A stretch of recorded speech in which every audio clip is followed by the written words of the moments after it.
జయశంకర్ తెలంగాణ వ్యవసాయ విశ్వవిద్యాలయం వారు అందిస్తున్న వాతావరణ ఆధారిత వ్యవసాయ సూచనలను ఇప్పుడు తెలుసుకుందాం.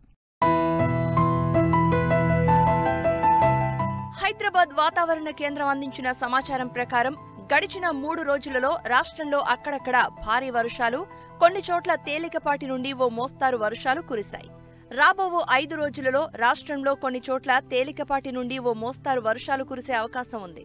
పగటి ఉష్ణోగ్రతలు 30 నుండి 42 డిగ్రీల సెల్సియస్, రాత్రి ఉష్ణోగ్రతలు 20 నుండి 26 డిగ్రీల సెల్సియస్ మధ్య నమోదయ్యే అవకాశం ఉంది. తెలంగాణలో అక్కడక్కడ ఉరుములు, మెరుపులతో పాటు ఈదురు గాలులతో కూడిన వర్షాలు కురిసే అవకాశం ఉంది.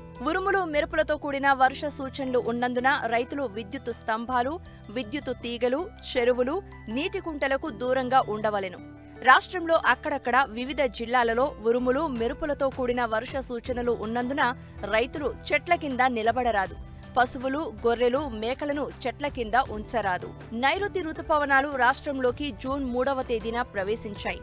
నైరుతి రుతుపవనాలు రాష్ట్రంలోకి ప్రవేశించిన తర్వాత తేలికపాటి నేలల్లో 50 నుండి 60 మిల్లీమీటర్లు, బరువు నేలల్లో 60 నుండి 75 మిల్లీమీటర్ల వర్షపాతం నమోదైన తరువాత లేదా 15 నుండి 20 సెంటీమీటర్ల లోతు తడిసిన తరువాతనే రైతులు వర్షాధార పంటలైన ప్రత్తి, సోయా చిక్కుడు, మొక్కజొన్న, జొన్న, కంది, పెసర మొదలగు పంటలను విత్తుకోవాలి.